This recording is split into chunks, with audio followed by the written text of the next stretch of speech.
श्लोक चरण कमल बिरहं खोजंत बैरागी दह दिसह त्यागंत कपट रूप माया नानक आनंद रूप साध संगमह। इस पावन श्लोक राही गुरुदेव पातशाह ने प्रभु परमात्मा दे जो प्यारे ने उन्हां दी विचार उन्हां दे प्यार दी गल साडे सामने रखी है कि जो प्रभु नाल प्यार करन वाले ने, रब्बी रजा विच तुरन वाले ने, रब्बी गुणां दे नाल प्रीत पाण वाले ने, उन्हां दी जीवन शैली कैसी है। चरण कमल बिरहं दा भाव है प्रभु दे सोहणे चरनां दे बिरहों विच यानी प्यार विच। खोजंत दा मतलब खोजदे ने, बैरागी दा मतलब वैरागवान, आशिक, प्रेमी। दह दिसे दा मतलब दसी पासी, भाव पूरे जगत अंदर। कि हे नानक प्रभु दा प्रेमी प्रभु दे सोहणे चरनां नाल जुड़न दी खिच विच दसी पासी फिरदा है, पाउंदा है, विचरदा है। दसी पासी दा मतलब सारे संसार विच, यानी वो सारे संसार विच विचरदा है, लेकिन प्रभु दे चरण कमलां दे प्यार विच।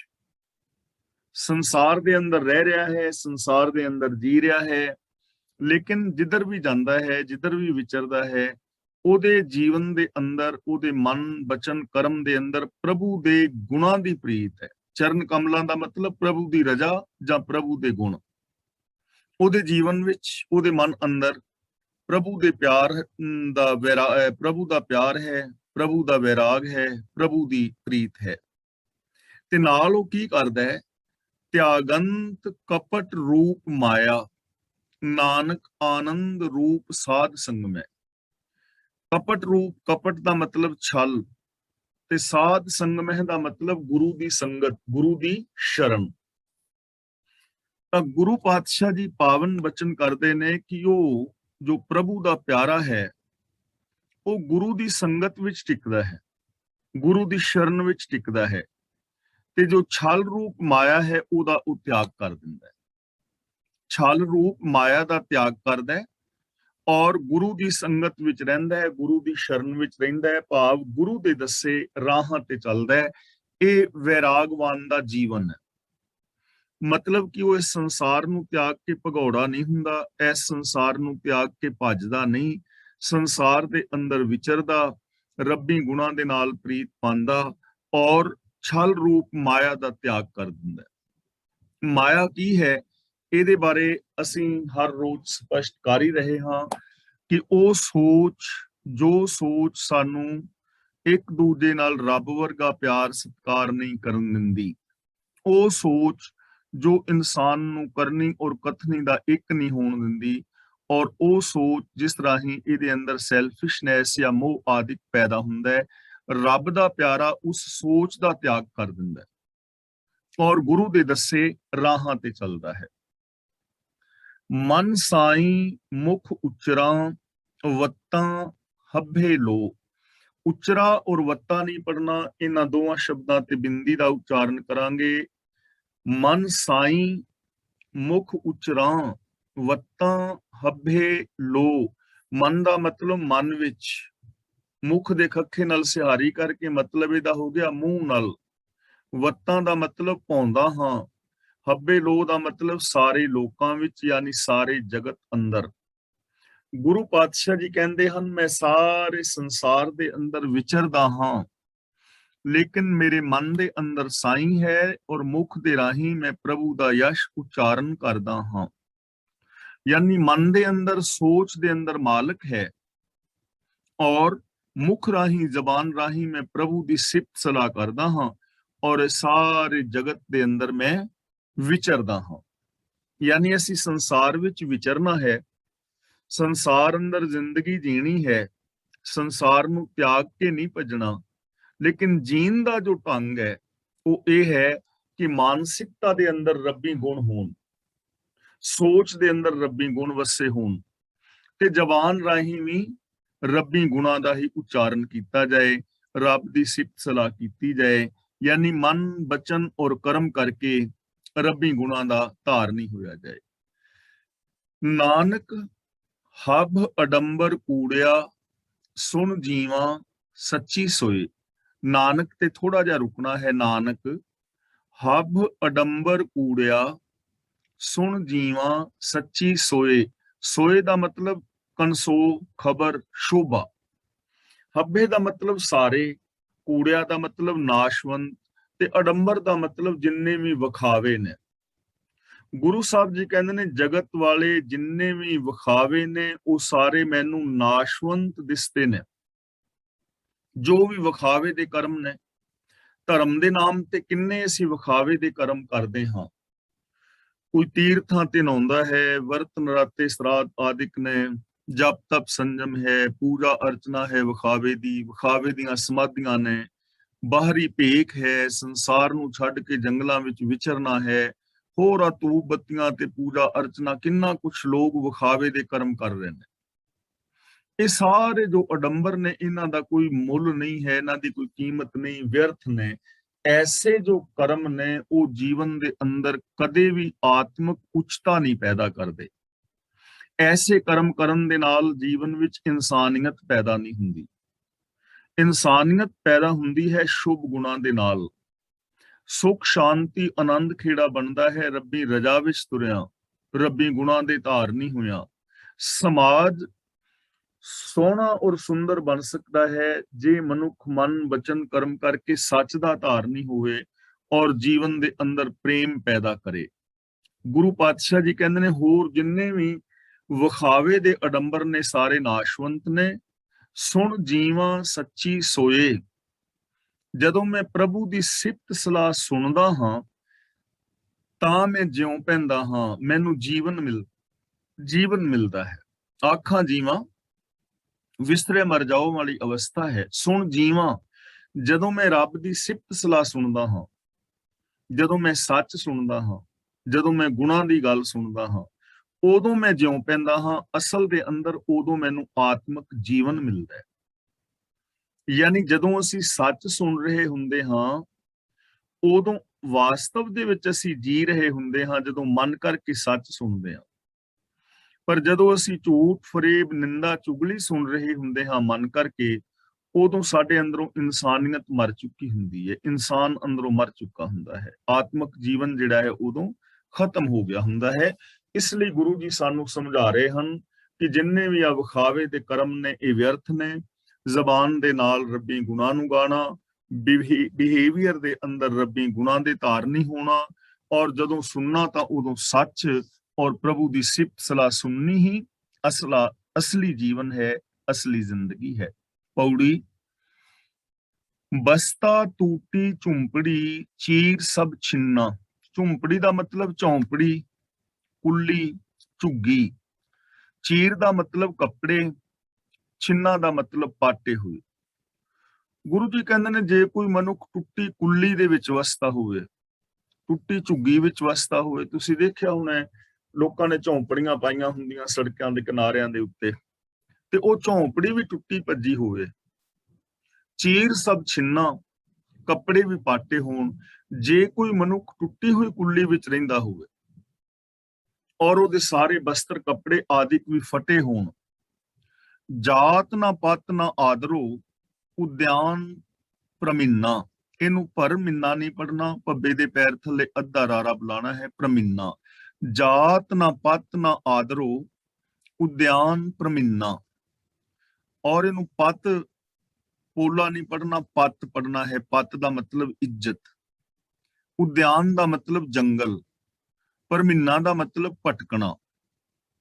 ਗੁਰੂ ਜੀ ਕਹਿੰਦੇ ਨੇ ਪਾਟੇ ਕੱਪੜੇ ਹੋਣ ਕਿਸੇ ਦੇ, ਟੁੱਟੀ ਦੀ ਝੁੱਗੀ ਵਿੱਚ ਵਸਦਾ ਹੋਵੇ, ਨਾ ਉਹਦੀ ਅਖੌਤੀ ਉੱਚੀ ਜਾਤ ਹੋਵੇ ਤੇ ਨਾ ਹੀ ਕੋਈ ਉਹਨੂੰ ਇੱਜ਼ਤ ਮਾਣ ਆਦਰ ਦਿੰਦਾ ਹੋਵੇ, ਤੇ ਉਹ ਉਜਾੜ ਵਿੱਚ ਭਟਕਦਾ ਹੋਵੇ। ਭਾਵ ਕਿਤੇ ਇੱਜ਼ਤ ਆਦਰ ਨਾ ਹੋਣ ਕਰਕੇ ਉਹਦੇ ਭਾਅ ਦਾ ਇਹ ਸੰਸਾਰ ਸਾਰਾ ਉਜਾੜ ਹੀ ਹੈ ਨਾ। ਜਿਸ ਬੰਦੇ ਨੂੰ ਇੱਜ਼ਤ ਨਹੀਂ ਮਿਲਣੀ, ਮਾਨ ਨਹੀਂ ਮਿਲਣਾ, ਕੱਪੜੇ ਜਿਹਦੇ ਪਾਟੇ ਨੇ, ਝੁੱਗੀ ਜਿਹਦੀ ਟੁੱਟੀ ਹੋਈ ਹੈ, ਉਹਦੇ ਵਾਸਤੇ ਸੰਸਾਰ ਜੰਗਲ ਹੀ ਹੋ ਗਿਆ, ਉਦਿਆਨ ਹੀ ਹੋ ਗਿਆ। ਉਹ ਜੰਗਲ ਦੇ ਅੰਦਰ ਵਿਚਰਨ ਵਾਲੇ ਲੋਕਾਂ ਦੀ ਤਰ੍ਹਾਂ ਰਹਿੰਦਾ ਹੋਵੇ। ਮਿੱਤਰ ਨਾ ਇੱਠ, ਇੱਠ ਤੇ ਵਿਸਰਾਮ ਲਗਾਣਾ ਹੈ। ਮਿੱਤਰ ਨਾ ਇੱਠ, ਧਨ ਰੂਪਹੀਣ ਕਿਛ ਸਾਕ ਨਾ ਸਿੰਨਾ। ਸਿੰਨਾ ਦਾ ਮਤਲਬ ਸੈਣ, ਸੰਬੰਧੀ, ਰਿਸ਼ਤੇਦਾਰ। ਇਠ ਦਾ ਮਤਲਬ ਪਿਆਰਾ।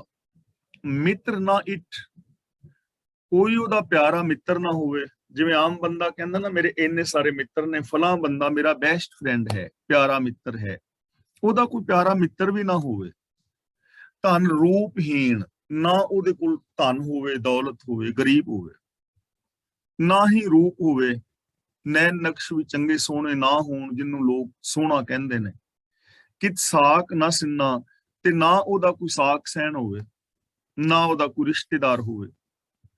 ਪਰ ਗੁਰੂ ਪਾਤਸ਼ਾਹ ਜੀ ਕਹਿੰਦੇ ਨੇ ਰਾਜਾ ਸਗਲੀ ਸ੍ਰਿਸ਼ਟ ਕਾ ਹਰ ਨਾਮ ਮਨ ਭਿੰਨਾ। ਭਿੰਨਾ ਦਾ ਮਤਲਬ ਭਿੱਜਾ ਹੋਇਆ। ਅਜਿਹਾ ਨਿਥਾਵਾਂ ਔਰ ਗਰੀਬ ਹੁੰਦਿਆਂ ਹੋਇਆਂ ਵੀ ਜੇ ਉਹਦਾ ਮਨ ਪ੍ਰਭੂ ਪ੍ਰੇਮ ਦੇ ਨਾਲ ਭਿੱਜਾ ਹੋਇਆ ਹੈ, ਜੇ ਉਹਦੀ ਸੋਚ, ਮਨ ਔਰ ਬਚਨ ਕਰਮ ਵਿੱਚ ਰੱਬੀ ਗੁਣ ਨੇ, ਤਾਂ ਗੁਰੂ ਜੀ ਕਹਿੰਦੇ ਨੇ ਉਹਨੂੰ ਸਾਰੀ ਦੁਨੀਆ ਦਾ ਰਾਜਾ ਸਮਝੋ, ਉਹਨੂੰ ਸਾਰੀ ਦੁਨੀਆ ਦਾ ਬਾਦਸ਼ਾਹ ਸਮਝੋ। ਉਹ ਸਾਰੀ ਦੁਨੀਆ ਤੋਂ ਮਹਾਨ ਹੈ। ਬੇਸ਼ੱਕ ਉਹਦੇ ਕੋਲ ਚੰਗੇ ਕੱਪੜੇ ਨਹੀਂ, ਬੇਸ਼ੱਕ ਉਹਦੇ ਕੋਲ ਰਹਿਣ ਵਾਸਤੇ ਚੰਗਾ ਮਕਾਨ ਨਹੀਂ, ਝੁੱਗੀ ਵਿੱਚ ਵਸਦਾ ਹੈ, ਬੇਸ਼ੱਕ ਉਹਦਾ ਕੋਈ ਆਦਰ ਸਤਕਾਰ ਮਾਨ ਨਹੀਂ ਕਰਦਾ, ਪਰ ਜੇ ਮਨ, ਬਚਨ ਔਰ ਕਰਮ ਕਰਕੇ ਗੁਣਾਂ ਦਾ ਧਾਰਨੀ ਹੈ ਨਾ, ਤਾਂ ਉਹ ਇਨਸਾਨ ਸਾਰੇ ਦੁਨੀਆ ਦਾ ਰਾਜਾ ਹੈ। ਉਹ ਸਭ ਤੋਂ ਮਹਾਨ ਹੈ, ਉਹ ਉੱਚਾ ਹੈ, ਉਹ ਸੁੱਚਾ ਹੈ। ਕਿਉਂਕਿ ਕੀਮਤ ਜਿਹੜੀ ਹੈ ਉਹ ਗੁਣਾਂ ਦੀ ਹੁੰਦੀ ਹੈ, ਕੀਮਤ ਇਨਸਾਨੀਅਤ ਦੀ ਹੁੰਦੀ ਹੈ, ਕੀਮਤ ਉੱਚੀ ਸੁੱਚੀ ਸੋਚ ਦੀ ਹੁੰਦੀ ਹੈ।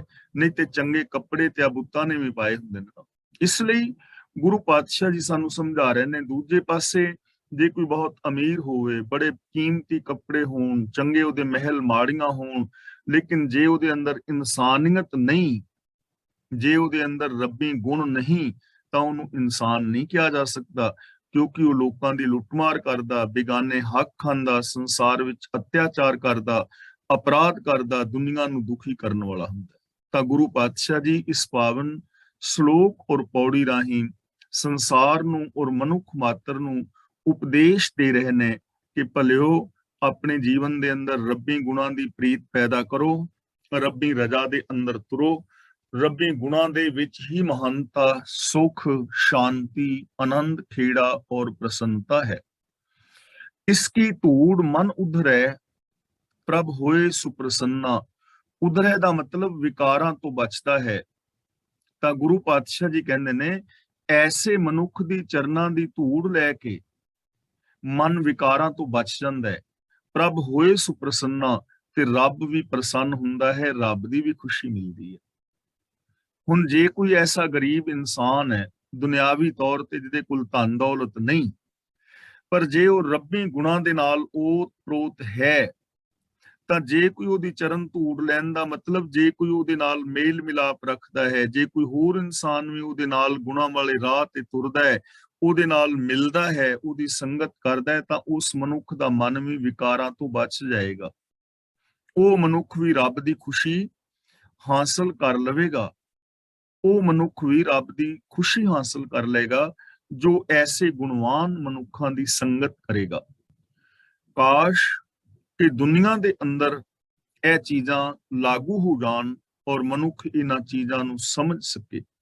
ਗੁਰਦੇਵ ਨੇ ਪਾਵਨ ਬਾਣੀ ਦੇ ਅੰਦਰ ਅਮੀਰੀ ਔਰ ਗਰੀਬੀ ਦੀ ਡੈਫੀਨੇਸ਼ਨ ਬਦਲ ਦਿੱਤੀ ਹੈ। ਜਿਹੜੀ ਸਾਡੇ ਵਾਲੀ ਅਮੀਰੀ ਗਰੀਬੀ ਦੀ ਡੈਫੀਨੇਸ਼ਨ ਹੈ ਉਸ ਨੂੰ ਰੱਦ ਕੀਤਾ ਹੈ ਔਰ ਬਚਨ ਕੀਤਾ ਹੈ, ਕਹੋ ਕਬੀਰ ਨਿਰਧਨ ਹੈ ਸੋਈ, ਜਾ ਕੇ ਹਿਰਦੈ ਨਾਮ ਨਾ ਹੋਈ।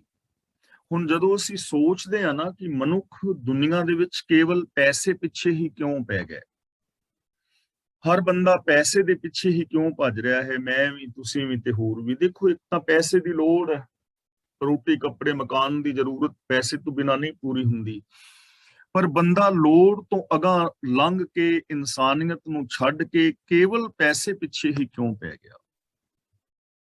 ਉਹਦਾ ਇੱਕ ਰੀਜਨ ਜਾਪਦਾ ਹੈ। ਉਹਦਾ ਰੀਜਨ ਇਹ ਹੈ ਕਿ ਅਸੀਂ ਪੈਸੇ ਵਾਲੇ ਨੂੰ ਅਮੀਰ ਔਰ ਬਿਨਾਂ ਪੈਸੇ ਵਾਲੇ ਨੂੰ ਗਰੀਬ ਆਖਿਆ। ਕੋਈ ਗੱਲ ਨਹੀਂ ਕਹਿਣ ਨਾਲ, ਲੇਕਿਨ ਅਸੀਂ ਪੈਸੇ ਵਾਲੇ ਨੂੰ ਕਦਰ ਦਿੱਤੀ, ਆਦਰ ਦਿੱਤਾ, ਸਤਿਕਾਰ ਦਿੱਤਾ, ਹਰ ਥਾਂ ਤੇ ਉਹਨੂੰ ਪ੍ਰਧਾਨਤਾ ਦਿੱਤੀ, ਹਰ ਥਾਂ ਤੇ ਪੈਸੇ ਵਾਲੇ ਨੂੰ ਮਾਣ ਦਿੱਤਾ। ਗਰੀਬ ਨੂੰ ਨੇੜੇ ਨਹੀਂ ਲੱਗਣ ਦਿੱਤਾ। ਤੁਸੀਂ ਆ ਸਟੇਜਾਂ ਵੇਖ ਲਓ, ਰਾਜਨੀਤਿਕ ਸਟੇਜਾਂ ਤੇ ਤਾਂ ਗਰੀਬ ਬੰਦਾ ਵੈਸੇ ਹੀ ਨਹੀਂ ਪਹੁੰਚ ਪਾਉਂਦਾ। ਧਾਰਮਿਕ ਸਟੇਜਾਂ ਦਾ ਵੀ ਐਸੇ ਤਰ੍ਹਾਂ ਹਾਲ ਹੈ, ਸਮਾਜ ਦੇ ਅੰਦਰ ਵੀ ਇਹੋ ਹੀ ਹਾਲ ਨਜ਼ਰੀ ਪੈਂਦਾ ਹੈ। ਭਗਤ ਕਬੀਰ ਜੀ ਦਾ ਪਾਵਨ ਸ਼ਬਦ ਵੀ ਹੈ ਕਿ ਜੋ ਨਿਰਧਨ ਸਰਧਨ ਕਹਿ ਜਾਏ, ਆਗੇ ਬੈਠਾ ਪੀਠ ਫਿਰਾਏ। ਜੇ ਕੋਈ ਗਰੀਬ ਅਮੀਰ ਦੇ ਘਰ ਵਿੱਚ ਜਾਏ ਤੇ ਉਹ ਪਿੱਠ ਫੇਰ ਕੇ ਬਹਿ ਜਾਂਦਾ ਹੈ, ਪਰ ਜੋ ਸਰਧਨ ਨਿਰਧਨ ਕਹਿ ਜਾਏ, ਦਿਆ ਆਦਰ ਲਿਆ ਬੁਲਾਏ। ਹੁਣ ਸਾਰੇ ਲੋਕ ਪੈਸੇ ਪਿੱਛੇ ਕਿਉਂ ਪੈ ਗਏ? ਕਿਉਂਕਿ ਅਮੀਰ ਬੰਦੇ ਨੂੰ, ਪੈਸੇ ਵਾਲੇ ਨੂੰ ਅਸਾਂ ਸਤਿਕਾਰ ਦਿੱਤਾ। ਤੇ ਪਿਆਰ ਔਰ ਸਤਿਕਾਰ ਹਰ ਬੰਦਾ ਚਾਹੁੰਦਾ ਹੈ। ਹਰ ਬੰਦਾ ਚਾਹੁੰਦਾ ਹੈ ਕਿ ਮੇਰੇ ਗਲ ਵਿੱਚ ਵੀ ਫੁੱਲਾਂ ਦਾ ਹਾਰ ਹੋਵੇ, ਮੈਨੂੰ ਵੀ ਆਦਰ ਮਿਲੇ, ਮੈਨੂੰ ਵੀ ਸਤਿਕਾਰ ਮਿਲੇ। ਤੇ ਜਦੋਂ ਅਸੀਂ ਪੈਸੇ ਵਾਲੇ ਨੂੰ ਸਤਿਕਾਰ ਦਿੱਤਾ ਤਾਂ ਹਰ ਬੰਦਾ ਪੈਸੇ ਦੀ ਦੌੜ ਅੰਦਰ ਸ਼ਾਮਲ ਹੋ ਗਿਆ ਕਿ ਮੇਰੇ ਕੋਲ ਵੀ ਪੈਸਾ ਹੋਏਗਾ, ਮੇਰੇ ਕੋਲ ਵੱਡੀ ਕਾਰ ਹੋਏਗੀ, ਵੱਡੀ ਕੋਠੀ ਹੋਏਗੀ, ਮੇਰੇ ਕੋਲ ਪ੍ਰਾਪਰਟੀ ਹੋਏਗੀ, ਮੈਨੂੰ ਵੀ ਲੋਕ ਸਤਿਕਾਰ ਦੇਣਗੇ। ਇਸ ਲਈ ਲੋਕ ਪੈਸੇ ਪਿੱਛੇ ਪੈ ਗਏ। ਜੇਕਰ ਅਸੀਂ ਗੁਰਬਾਣੀ ਦੇ ਅੰਦਰ ਜੋ ਦਿੱਤੀ ਹੋਈ ਡੈਫੀਨੇਸ਼ਨ ਹੈ ਨਾ, ਕਹੋ ਕਬੀਰ ਨਿਰਧਨ ਹੈ ਸੋਈ ਜਾ ਕੇ ਹਿਰਦੈ ਨਾਮ ਨਾ ਹੋਈ, ਔਰ ਉਹ ਇਨਸਾਨ ਨੂੰ ਧਨਵੰਤ, ਕੁਲਵੰਤ ਔਰ ਪਤਵੰਤ ਸਮਝੀਏ ਜਿਸ ਦੇ ਹਿਰਦੇ ਦੇ ਅੰਦਰ ਰੱਬ ਹੈ, ਜਿਹਦੇ ਅੰਦਰ ਰੱਬੀ ਗੁਣ ਨੇ। ਜੇ ਇਸ ਦੁਨੀਆ ਵਿੱਚ ਉੱਚੇ ਸੁੱਚੇ ਕਰੈਕਟਰ, ਸਤਕਾਰ ਔਰ ਗੁਣਾਂ ਵਾਲੇ ਇਨਸਾਨ ਨੂੰ ਸਤਕਾਰ ਦਿੱਤਾ ਹੁੰਦਾ, ਹਰ ਥਾਂ ਤੇ ਪ੍ਰਧਾਨਗੀ ਦਿੱਤੀ ਹੁੰਦੀ ਕਿ ਕਿਸੇ ਵੀ ਧਰਮ ਸਥਾਨ ਦਾ ਪ੍ਰਧਾਨ ਉਹ ਬਣੇਗਾ, ਮੈਂਬਰ ਉਹ ਬਣੇਗਾ ਜਿਸ ਦੇ ਅੰਦਰ ਸ਼ੁਭ ਗੁਣ ਹੋਣਗੇ, ਇਨਸਾਨੀਅਤ ਹੋਏਗੀ, ਉੱਚਾ ਸੁੱਚਾ ਕਰੈਕਟਰ ਹੋਏਗਾ, ਉਹ ਬੰਦੇ ਨੂੰ ਅਸੀਂ ਪ੍ਰਧਾਨਗੀ ਦੇਵਾਂਗੇ ਜਾਂ ਮੈਂਬਰ ਲਵਾਂਗੇ ਧਾਰਮਿਕ ਸਥਾਨਾਂ ਵਿੱਚ। ਜਿਸ ਬੰਦੇ ਦੇ ਅੰਦਰ ਸ਼ੁਭ ਗੁਣ ਹੋਣਗੇ, ਕੁਆਲਿਟੀ ਹੋਏਗੀ, ਉਸੇ ਨੂੰ ਇਲੈਕਸ਼ਨ ਦੇ ਅੰਦਰ ਖੜਾ ਕਰਕੇ ਉਹਨੂੰ ਹੀ ਵੋਟ ਦਿੱਤੇ ਜਾਣਗੇ। ਸਮਾਜ ਦੇ ਅੰਦਰ ਉਸ ਆਦਮੀ ਨੂੰ ਹੀ ਮਾਣ, ਆਦਰ ਔਰ ਸਤਿਕਾਰ ਦਿੱਤਾ ਜਾਏਗਾ ਜਿਸ ਬੰਦੇ ਅੰਦਰ ਸੱਚਾਈ ਹੋਏਗੀ, ਗੁਣ ਹੋਣਗੇ, ਜਿਹਦੇ ਅੰਦਰ ਉੱਚਾ ਸੁੱਚਾ ਕਰੈਕਟਰ ਹੋਏਗਾ, ਜੋ ਰੱਬੀ ਗੁਣਾਂ ਦੇ ਨਾਲ ਜੁੜਿਆ ਹੋਏਗਾ, ਜੋ ਗੁਰਮਤ ਆਸ਼ੇ ਅਨੁਸਾਰ ਜ਼ਿੰਦਗੀ ਜੀਂਦਾ ਹੋਏਗਾ, ਉਹਨੂੰ ਮਾਣ ਆਦਰ ਮਿਲੇਗਾ, ਉਹਨੂੰ ਮਾਣ ਆਦਰ ਦੇਂਦੇ। ਜੇ ਐਸਾ ਕੀਤਾ ਜਾਂਦਾ ਨਾ ਤਾਂ ਹਰ ਬੰਦੇ ਨੇ ਗੁਣਾਂ ਦੇ ਧਾਰਨੀ ਹੋਣ ਲਈ ਭੱਜਣਾ ਸੀ, ਕਿਉਂਕਿ ਮਾਣ ਹਰ ਇਨਸਾਨ ਚਾਹੁੰਦਾ ਹੈ, ਸਤਕਾਰ ਹਰ ਇਨਸਾਨ ਚਾਹੁੰਦਾ ਹੈ। ਫਿਰ ਮੈਂ ਤੁਹਾਡੇ ਨਾਲੋਂ ਤੇ ਤੁਸੀਂ ਮੇਰੇ ਨਾਲੋਂ ਅੱਗੇ ਹੋਣਾ ਸੀ ਕਿ ਮੈਂ ਆਪਣੇ ਅੰਦਰ ਜ਼ਿਆਦੀ ਕੁਆਲਿਟੀਜ਼ ਪੈਦਾ ਕਰਾਂ, ਕਿਉਂਕਿ ਮੈਨੂੰ ਵੀ ਮਾਣ ਮਿਲੇਗਾ, ਮੈਨੂੰ ਵੀ ਸਤਕਾਰ ਮਿਲੇਗਾ, ਮੈਨੂੰ ਵੀ ਪਿਆਰ ਮਿਲੇਗਾ। ਇਸ ਲਈ ਗੁਰੂ ਸਾਹਿਬ ਜੀ ਨੇ ਇਸ ਅਮੀਰ ਗਰੀਬ ਦੀ ਡੈਫੀਨੇਸ਼ਨ ਨੂੰ ਬਦਲਿਆ ਹੈ ਤੇ ਸਾਨੂੰ ਇਸ ਪਾਸੇ ਧਿਆਨ ਦੇਣ ਦੀ ਲੋੜ ਹੈ। ਸਾਨੂੰ ਵੀ ਅਮੀਰ ਔਰ ਗਰੀਬ ਦੀ ਡੈਫੀਨੇਸ਼ਨ ਬਦਲ ਦੇਣੀ ਚਾਹੀਦੀ ਹੈ। ਸਾਨੂੰ ਵੀ ਅਮੀਰ, ਧਨਵਾਨ, ਧਨਵੰਤ ਉਹਨੂੰ ਕਹਿਣਾ ਚਾਹੀਦਾ ਹੈ ਜਿਹਦੇ ਅੰਦਰ ਰੱਬੀ ਗੁਣ ਨੇ, ਜੋ ਗੁਰਮਤ ਆਸ਼ੇ ਅਨੁਸਾਰ ਜ਼ਿੰਦਗੀ ਜੀ ਰਿਹਾ ਹੈ, ਉਹਨੂੰ ਮਾਣ, ਆਦਰ ਔਰ ਸਨਮਾਨ ਦੇਣਾ ਚਾਹੀਦਾ ਹੈ। ਫਿਰ ਸਮਾਜ ਜਿਹੜਾ ਹੈ ਉਹ ਗੁਣਾਂ ਵਾਲੇ ਪਾਸੇ ਦੌੜੇਗਾ। ਐਸੇ ਇਨਸਾਨਾਂ ਦੀ ਸੰਗਤ ਵਿੱਚ ਮਿਲ ਕੇ ਹੀ ਸਮਾਜ ਦਾ ਸੁਧਾਰ ਹੋਏਗਾ, ਤਾਂ ਹੀ ਪ੍ਰਭੂ ਦੀ ਪ੍ਰਸੰਨਤਾ ਮਿਲੇਗੀ।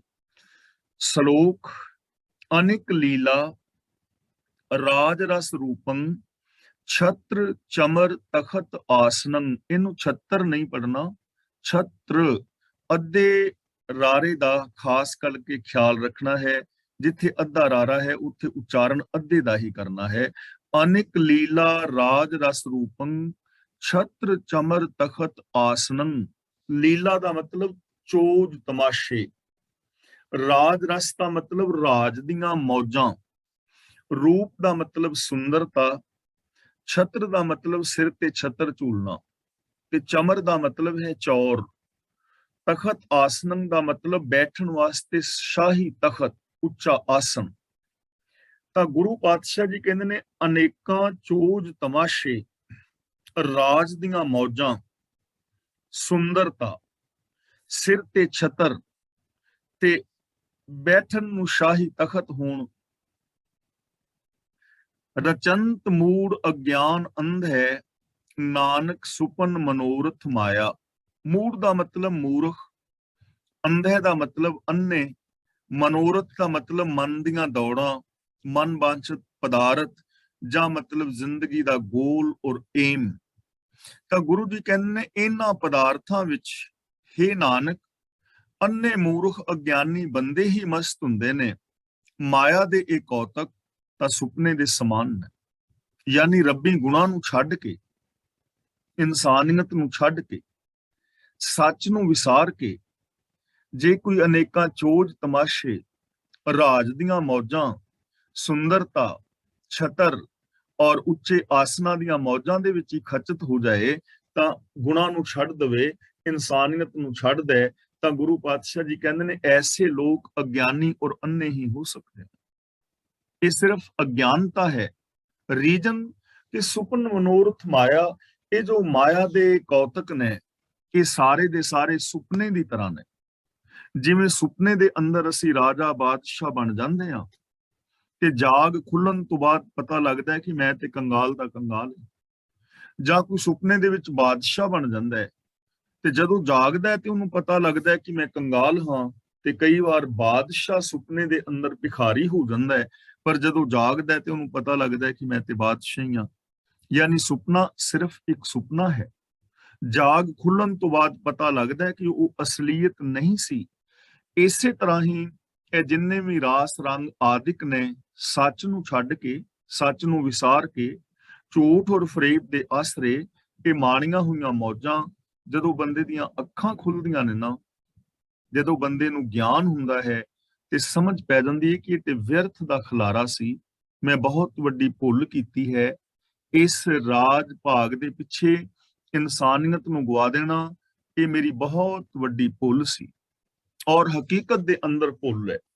ਜਿਨ੍ਹਾਂ ਲੋਕਾਂ ਨੇ ਐਸੀ ਭੁੱਲ ਕੀਤੀ ਹੈ ਉਹਨਾਂ ਲੋਕਾਂ ਕਰਕੇ ਇਹ ਸੰਸਾਰ ਨਰਕ ਬਣਿਆ ਹੈ। ਉਹਨਾਂ ਲੋਕਾਂ ਕਰਕੇ ਨਰਕ ਬਣਿਆ ਜਿਨ੍ਹਾਂ ਨੇ ਅਗਿਆਨਤਾ ਵਸ, ਬੇਸਮਝੀ ਦੇ ਕਾਰਨ ਜਾਂ ਜਾਣ ਬੁੱਝ ਕੇ ਸੱਚ ਨੂੰ, ਦਇਆ ਨੂੰ, ਧਰਮ ਨੂੰ, ਧੀਰਜ ਨੂੰ, ਨਿਰਵੈਰਤਾ ਨੂੰ, ਰੱਬੀ ਗੁਣਾਂ ਨੂੰ, ਰੱਬੀ ਰਜਾ ਨੂੰ ਛੱਡ ਕੇ ਤੇ ਕੇਵਲ ਮੌਜ ਬਹਾਰਾਂ ਵਾਲੀ ਜ਼ਿੰਦਗੀ, ਇਸ ਦੁਨੀਆ ਦੇ ਅੰਦਰ ਦੁੱਖ ਉਹਨਾਂ ਲੋਕਾਂ ਕਰਕੇ ਹੈ। ਆਪ ਵੀ ਦੁਖੀ ਨੇ ਔਰ ਸੰਸਾਰ ਦੇ ਅੰਦਰ ਵੀ ਦੁੱਖ ਔਰ ਅਸ਼ਾਂਤੀ ਪੈਦਾ ਕਰਦੇ ਨੇ। ਹੁਣ ਘਟਨਾ ਘਟੀ ਹੈ ਨਾ ਯੂਪੀ ਦੇ ਅੰਦਰ ਕਿ ਉਹਨਾਂ ਕਿਸਾਨਾਂ ਦੇ ਉੱਤੋਂ ਦੀ ਗੱਡੀਆਂ ਚੜਾ ਦੇਣੀਆਂ। ਰਾਜ ਦੇ ਨਸ਼ੇ ਦੇ ਅੰਦਰ ਮਸਤ ਬੰਦਾ ਹੀ ਐਸਾ ਕਰ ਸਕਦਾ ਹੈ ਨਾ। ਤਾਂ ਐਸੇ ਲੋਕਾਂ ਕਰਕੇ ਇਸ ਦੁਨੀਆ ਦੇ ਅੰਦਰ ਦੁੱਖ ਔਰ ਅਸ਼ਾਂਤੀ ਫੈਲ ਜਾਂਦੀ ਹੈ। ਸੁਪਨੇ ਹਬ ਰੰਗ ਮਾਣਿਆ, ਮਿੱਠਾ ਲੱਗੜਾ ਮੋਹ। ਹਬ ਦਾ ਮਤਲਬ ਸਾਰੇ। ਇਹ ਇੰਝ ਏ ਜਿਵੇਂ ਸੁਪਨੇ ਵਿੱਚ ਸਾਰੀਆਂ ਮੌਜਾਂ ਮਾਣੀਆਂ, ਉਹਨਾਂ ਦੇ ਮੋਹ ਨੇ ਖਿੱਚ ਪਾਈ, ਪਰ ਜਦੋਂ ਜਾਗ ਆਈ ਤਾਂ ਪੱਲੇ ਕੁਛ ਵੀ ਨਾ ਪਿਆ। ਸੁਪਨੇ ਹਬ ਰੰਗ ਮਾਣਿਆ, ਮਿੱਠਾ ਲੱਗੜਾ ਮੋਹ। ਉਹਨਾਂ ਪਦਾਰਥਾਂ ਨੇ ਖਿੱਚ ਪਾਈ ਰੱਖੀ ਸੁਪਨੇ ਦੇ ਅੰਦਰ। ਮੰਨ ਲਓ ਤੁਸੀਂ ਰਾਜਾ ਔਰ ਬਾਦਸ਼ਾਹ ਬਣ ਗਏ, ਤੁਹਾਡਾ ਹੁਕਮ ਚੱਲ ਰਿਹਾ ਹੈ, ਤੁਹਾਡੇ ਅੱਗੇ ਪਿੱਛੇ ਹੂਟਰ ਵਾਲੀਆਂ ਗੱਡੀਆਂ ਨੇ, ਤੁਹਾਡੇ ਕੋਲ ਅੱਗੇ ਪਿੱਛੇ ਨੌਕਰ ਨੇ ਔਰ ਤੁਹਾਡਾ ਹੁਕਮ ਚੱਲ ਰਿਹਾ ਹੈ ਔਰ ਤੁਹਾਨੂੰ ਇਹ ਚੀਜ਼ਾਂ ਖਿੱਚ ਪਾ ਰਹੀਆਂ ਨੇ ਔਰ ਤੁਸੀਂ ਐਨ ਮਸਤ ਹੋ। ਪਰ ਜਦੋਂ ਜਾਗ ਖੁੱਲੀ ਤੇ ਪਤਾ ਲੱਗਾ ਕਿ ਮੈਂ ਤਾਂ ਫਿਰ ਉੱਥੇ ਦਾ ਉੱਥੇ, ਮੈਂ ਤਾਂ ਚੌਕੀਦਾਰ ਹਾਂ ਗਲੀ ਦਾ, ਫਿਰ ਉੱਥੇ ਦੇ ਉੱਥੇ ਆ ਗਏ ਨਾ।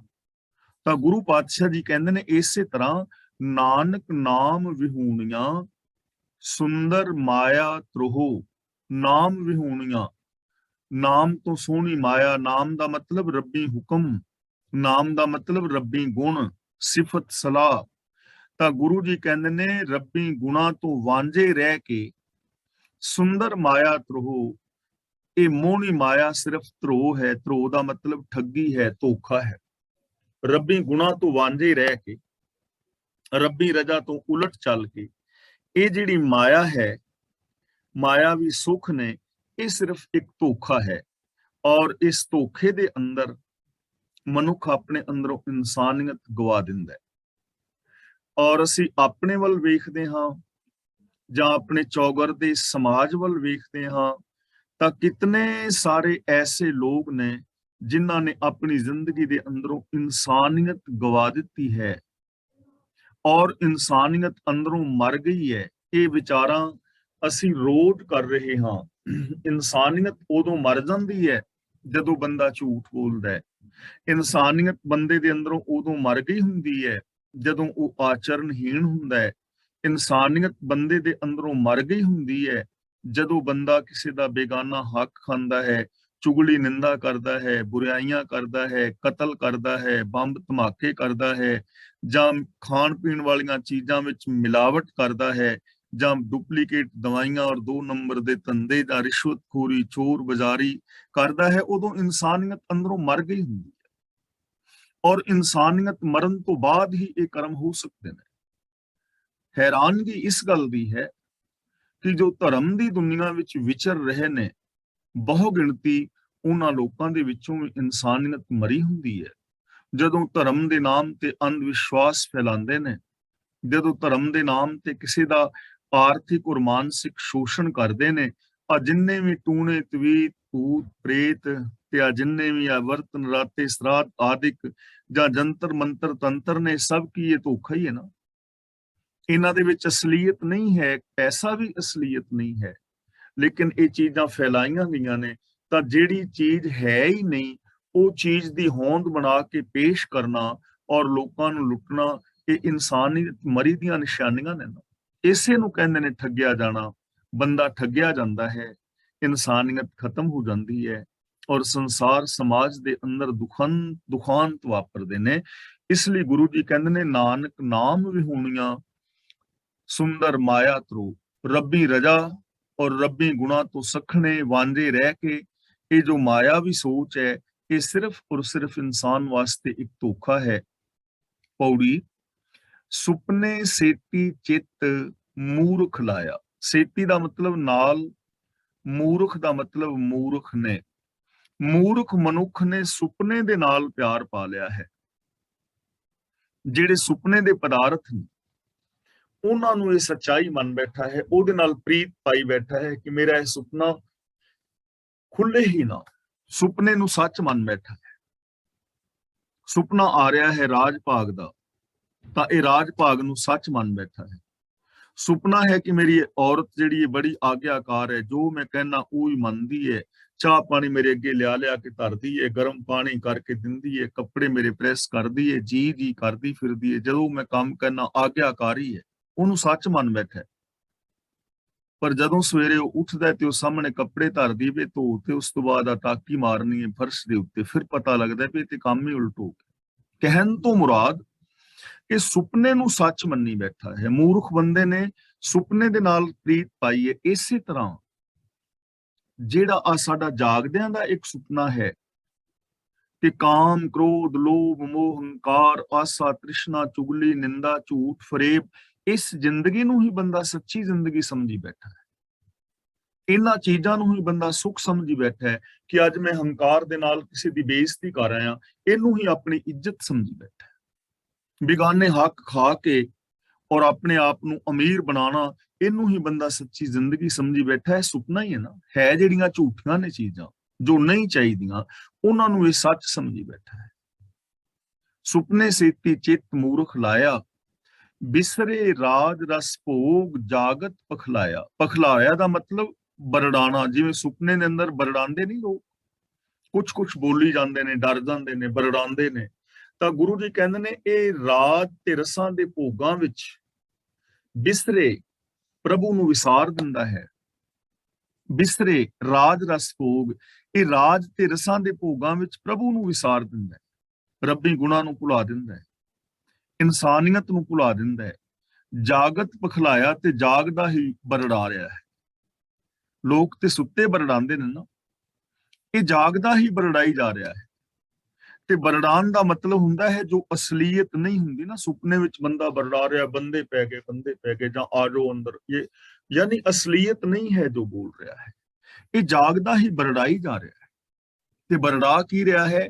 ਉਹ ਕੁਝ ਬੋਲ ਰਿਹਾ ਹੈ ਜੋ ਸੱਚ ਨਹੀਂ, ਅੰਦਰੋਂ ਹੋਰ ਹੈ ਬਾਹਰੋਂ ਹੋਰ ਹੈ, ਔਰ ਜਾਗਦਾ ਹੀ ਬਰੜਾ ਰਿਹਾ ਹੈ। ਆ ਬਰੜਾਣਾ ਹੀ ਹੈ ਨਾ ਕਿ ਭੂਤ ਪ੍ਰੇਤ ਨਾਮ ਦੀ ਚੀਜ਼ ਦੁਨੀਆ ਵਿੱਚ ਨਹੀਂ, ਪਰ ਲੋਕ ਮੰਨ ਰਹੇ ਨੇ, ਮੰਨੀ ਜਾ ਰਹੇ ਨੇ। ਇਹ ਜਾਗਦਾ ਹੀ ਬਰੜਾਉਣ ਵਾਲੀ ਗੱਲ। ਸਰਾਧਾਂ ਦਾ ਖਵਾਇਆ ਹੋਇਆ ਕੋਈ ਭੋਜਨ ਪ੍ਰਸ਼ਾਦਾ ਅੱਗੇ ਨਹੀਂ ਮਿਲਣਾ, ਲੇਕਿਨ ਇਹ ਬਰੜਾਈ ਜਾ ਰਿਹਾ ਕਿ ਮੈਂ ਪਿਤਰਾਂ ਵਾਸਤੇ ਸਰਾਧ ਕਰਾਣੇ ਨੇ, ਜਾਂ ਪਿਤਰਾਂ ਲਈ ਸਰਾਧ ਕਰਾਓ, ਤੁਹਾਡੇ ਸਰਾਧ ਕਰਾਏ ਮਿਲਣਗੇ। ਆ ਮੰਜੇ ਬਿਸਤਰੇ ਤੁਹਾਡੇ ਬਾਪੂ ਨੂੰ ਅੱਗੇ ਮਿਲ ਜਾਣਗੇ। ਤੀਰਥਾਂ ਤੇ ਨਹਾਓਗੇ, ਤੁਹਾਡੇ ਪਾਪ ਉਤਰ ਜਾਣਗੇ। ਪੁੰਨ ਦਾਨ ਕਰੋਗੇ, ਮਰਨ ਤੋਂ ਬਾਅਦ ਸਵਰਗ ਜਾਓਗੇ। ਬਰੜਾਣਾ ਹੀ ਹੈ, ਹੋਰ ਕੀ। ਜਾਗਦਾ ਹੀ ਬਰੜਾਈ ਜਾ ਰਿਹਾ। ਰੱਬ ਨੂੰ ਵਿਸਾਰਨ ਕਰਕੇ ਰਾਜ ਰਸਾਂ ਦੇ ਅੰਦਰ ਖਚਤ ਹੈ ਔਰ ਜਾਗਦਾ ਹੀ ਬਰੜਾ ਰਿਹਾ ਹੈ, ਭਾਵ ਕਿ ਸੱਚ ਤੋਂ ਉਲਟ ਬੋਲ ਰਿਹਾ ਹੈ। ਆਰਜਾ ਗਈ ਵਿਹਾਏ, ਧੰਧੈ ਧਾਇਆ। ਆਰਜਾ ਦਾ ਮਤਲਬ ਉਮਰ, ਧੰਦੇ ਦਾ ਮਤਲਬ ਧੰਦੇ ਵਿੱਚ, ਧਾਇਆ ਦਾ ਮਤਲਬ ਦੌੜਦਾ ਹੈ, ਭਟਕਦਾ ਫਿਰਦਾ ਹੈ। ਦੁਨੀਆ ਦੇ ਧੰਦਿਆਂ ਵਿੱਚ ਭਟਕਦਿਆਂ ਹੀ ਇਹਦੀ ਸਾਰੀ ਉਮਰ ਬੀਤ ਜਾਂਦੀ ਹੈ। ਦੁਨੀਆ ਦੇ ਧੰਦਿਆਂ ਵਿੱਚ ਭਟਕਦਿਆਂ ਸਾਰੀ ਉਮਰ ਬੀਤ ਗਈ। ਹੁਣ ਇਹ ਚੀਜ਼ ਸਮਝ ਲੈਣੀ, ਗੁਰੂ ਜੀ ਧੰਦਾ ਸ਼ਬਦ ਵਰਤ ਰਹੇ ਨੇ, ਇੱਥੇ ਕਿਰਤ ਸ਼ਬਦ ਨਹੀਂ ਵਰਤ ਰਹੇ, ਧੰਦਾ ਸ਼ਬਦ ਵਰਤ ਰਹੇ।